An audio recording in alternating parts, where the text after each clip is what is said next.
Carolina. We're a civil rights firm that is in multiple jurisdictions around the country.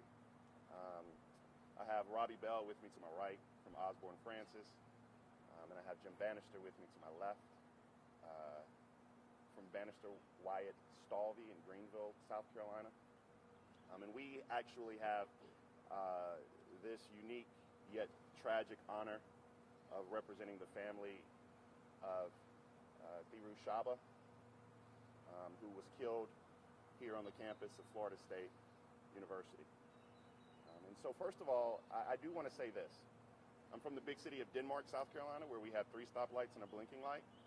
And my mom and dad were always pretty clear that they taught me that the 2 most important words in the English language were the words thank you, and they're not nearly said enough.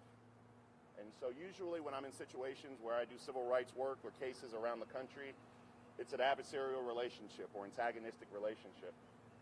And I just want to start by level setting here and saying thank you to Florida State. Thank you to the community here in Tallahassee. Thank you to Aramark. Thank you to the president of this amazing university. Thank you to the Board of Trustees, the General Counsel. Thank you to the Director of Communications. Thank you to the students for their prayers. This has been a very traumatic time for all involved. And I just wanted to start by simply saying thank you. I also wanted to say thank you to the governor. For some of you all who may know me or may have seen some of my other work, Ron DeSantis and I may not be on the same page on a lot, but the way that he stepped up in his leadership during a time of crisis says a great deal about his leadership. And I don't know if he'll take my thank you, but on behalf of the family, I do want to say thank you to the governor of Florida. And last but not least, thank you to law enforcement. Law enforcement did yeoman's work, and not just arriving at the scene, but everything they've done since then. The reason we're here today is because the Chabba family just wants individuals to know their heartfelt sense of gratitude, but also we're asking for a thorough and transparent investigation. We believe that that's necessary for healing. We also believe that that's necessary so that incidents like this do not happen, not just anywhere else in the state of Florida, but anywhere else in this country. We had a funeral that buried a great man last week. And the only conversations that our family has had with law enforcement were when they were notified of his death. And so we're asking that there be some level of transparency. We're asking that there be thoroughness so we can find out the what, the when, the why, and the how this occurred. We'll take questions at the end of this. I'm going to allow Mr. Bannister to come up and speak. But the only thing I ask of the media today is to not mention the shooter's name. We are not in the business of lifting up people who cause that type of harm and damage to our communities. If there are any names you want to lift up, please lift up those who were murdered that day and those who were injured. Mr. Bannister. Thank you. My name's Jim Bannister, and I, along with my co-counsel, represent Tiru Chabba and his family. Last week, he was laid to rest.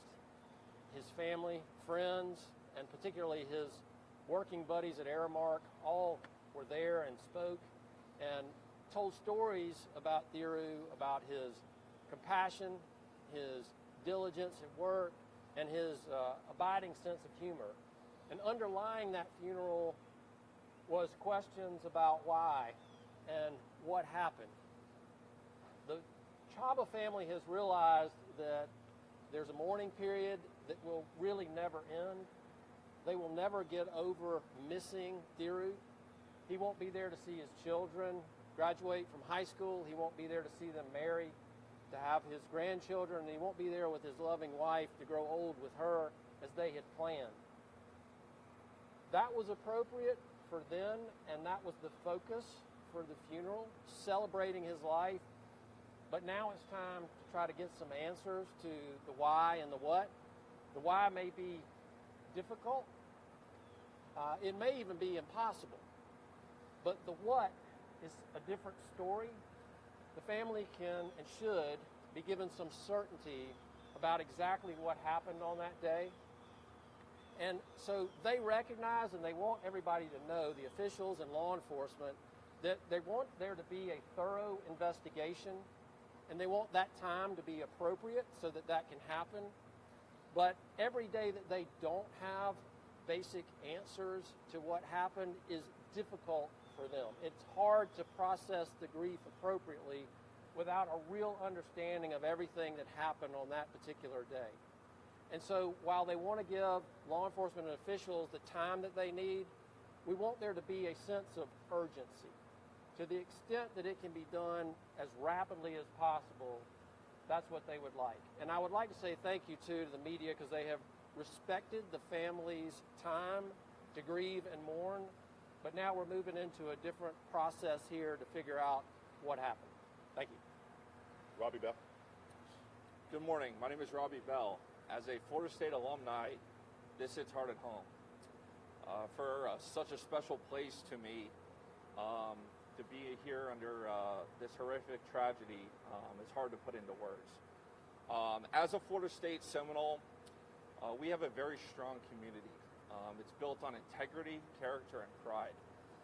And as being part of the Florida State family for generations, dating back in my family, family is the most important thing. And we are here for one reason, to put the victims and their families first. Thank you. We'll take any questions you all have. Yes, ma'am? What gaps or concerns do you believe exist in the current investigation? We're not sure, mainly because our family and many of us have been kind of left in the dark in terms of what's happening. I will tell you this, Florida State University, Aramark have stepped up. We're not here to cast any aspersions on the university or their leadership. They were gracious enough to give us this space. They showed up at the funeral, which means a lot to the family. But we are asking, and this happens sometimes, either intentionally or unintentionally, anytime you have law enforcement investigating other law enforcement, sometimes things don't necessarily go as they should. And so we want there to be a watchful eye. And we know the governor wants answers. We know that the Florida Department of Law Enforcement wants answers. We just want there to be a little sunlight in the process. Good morning. Despite FSU's cooperation so far, if and when there's litigation over Mr. Chabba's death, will Florida State naturally be a defendant in any legal action? Can you talk about that at all? I don't know the answer to that question. Like Mr. Bannister said, it's a lot of questions that we still have remaining. My hope is that this is my hope, my sincerest hope, is that we're able to work together to make these families whole and provide whatever remedies possible without necessarily being antagonistic, without being adversarial.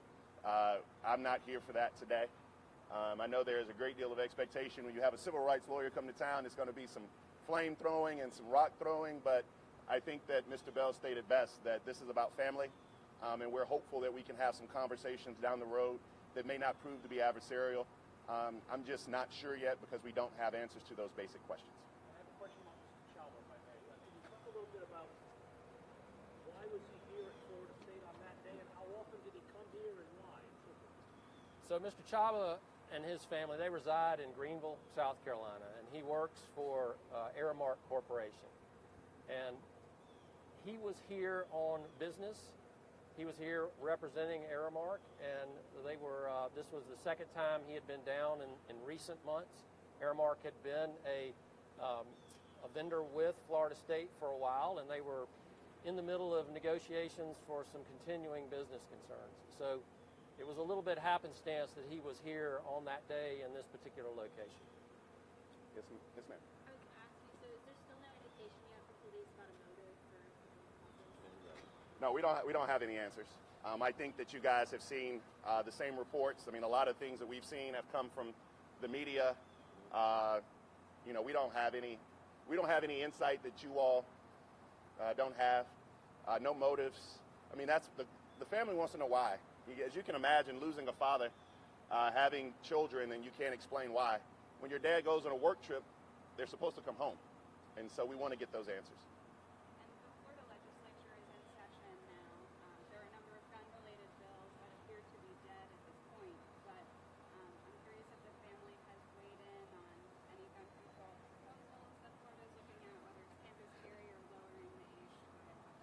Yeah, as much as the push and pull in me is telling me to get involved in that political debate, the family is not going to leave the politics to the legislature.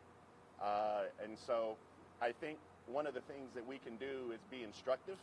It's a word we learned this morning, because we want to make sure that we prevent this from happening on the campus of Florida A&M, University of Miami, Bethune-Cookman, I think that there should be some initiative to make sure that our campuses are safe and secure. We need to understand who the shooter was. We need to understand his background. We need to understand what the university knew about who the shooter was in their background. We need to know what Tallahassee State Community College knew about his background. We need to know about his interactions with law enforcement. Were there any interactions with law enforcement? We need to know about his interactions in the Child Protective Services arena. So those are a lot of the questions that we just need to find some answers to. But the politics, we're not here for that. As I started, I just wanted to give a huge shout out to Ron DeSantis. We can argue over immigration policy later, but right now we're just trying to make sure this family heals. Would you be looking at Leon County Sheriff for any culpability in the situation being with the weapon in hand? I don't have that answer yet. The question that I would ask you to ask is, how did this weapon get in the hands of this young man? And if we're able to figure out that, then we can go back. And that was kind of my question. In the interest of transparency, what kind of information are you looking for about the alleged shooter, about his time with the Leon County Sheriff? Well, I mean, I'm going to let Robbie chime in here as well, but one of the things we want to know is where he got the gun from, how he got the gun, those type of things. Should he have had the weapon? You know, I believe that there are good laws on the books about people who have diagnosed mental health issues. Was there a diagnosis, those type of things? But I'll let Robbie chime in too. Yeah, all I have to say is difficult questions require difficult answers, and that's what we're here for, to try to help solve some of these questions that are remaining. So there's still a lot to be investigated. We're going to handle our investigation with the utmost professionalism, and hopefully we'll help the families and the victims find some answers here. Yes, ma'am. What would justice look like for the Chabba family? Great question, but I like to be intentional in my words. Justice for the Chabba family is Tiru with his family for holidays. Justice is him picking his kids up from daycare. Justice is him sitting around the dinner table. Justice is him being able to celebrate those birthdays, like Mr. Bannister said, graduations, weddings. So justice for the Chabba family is a little bit out of the realm of possibility now because his life was taken. What we're looking for is accountability. We want accountability in the criminal process that's being undertaken now. We're looking for accountability from the university to see what, if anything, they could have done to prevent it or prevent these things from happening in the future. Everybody stepped up to the plate so far. And we just want that transparency so we can answer the questions that you all are all asking. I mean, it's cool to ask us these questions, but the people with the answers simply, they're not, we want to know, they're not here. We'll do a couple more because I'm now feeling like I'm in Charleston, South Carolina, and under my shirt is now sweating. Can I follow up on that just Please do. briefly? Because I think justice definitely does not look like the canonization of the perpetrators of violent crimes. And I think too often that the victims are left with a feeling like the focus has become all on the perpetrator of the crime, that they are then touted in the media. They become famous, and that would simply not be appropriate in this situation. Two more questions. I know you have one, and then I'll get you the last, okay? I want to return to the point you made a few minutes ago about making the family whole. Mr. Bannister, if I'm getting far afield, please tell me here. But Florida is a sovereign immunity state. This shooting took place on state property. We have a process in Florida called relief bills or claims bills. It takes years, and I'm saying sometimes decades, for a family, for the survivors, to receive financial compensation for a wrongful death. Are you aware of that? We are becoming aware of that as we receive some of the paperwork from the Victims Assistance Program, and I will say that the forms leave you with a lot more questions than answers, and I'm a lawyer, so. Yeah, we know that there are some tort obstacles. We know that there are some obstacles legally in, Leon County Courthouse and federal courthouses, but we believe we'll get accountability, and we believe that we're hopeful that the university will work with us. We're hopeful the sheriff department will work with us. And again, we don't anticipate any adversarial relationship, and that's not why the family sent me down here, and that's not why I'm here today. Last question, and then we can answer some individual questions if you have them. I don't know the answer to that yet. We are exploring what resources the shooter and or his family have. We are going to do everything we can because this individual, he was a vice president. He was a father. He was a husband. There is a lot there that was taken from the Chabba family. And so I don't really have that answer for you either, but we'll explore any and all remedies possible. The last thing I'll say is thank you again to Florida State University. Thank you to the president of this institution. We saw you last Friday.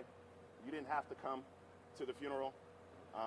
You could have sent a big delegation or made a big hoopla outside, but you just wanted to come and be a part of that celebration in this particular community at this particular time. And so there's a great deal of thanks that the president deserves. Thank you to the governor. Thank you to law enforcement. We just want a transparent, open investigation. A little sunshine never hurt anybody. Thank you, and God bless the great state of Florida, the state of South Carolina, and God bless all of you all. Thank you. Thank you. I wish we could walk inside, but no, we have to do that awkward thing where we...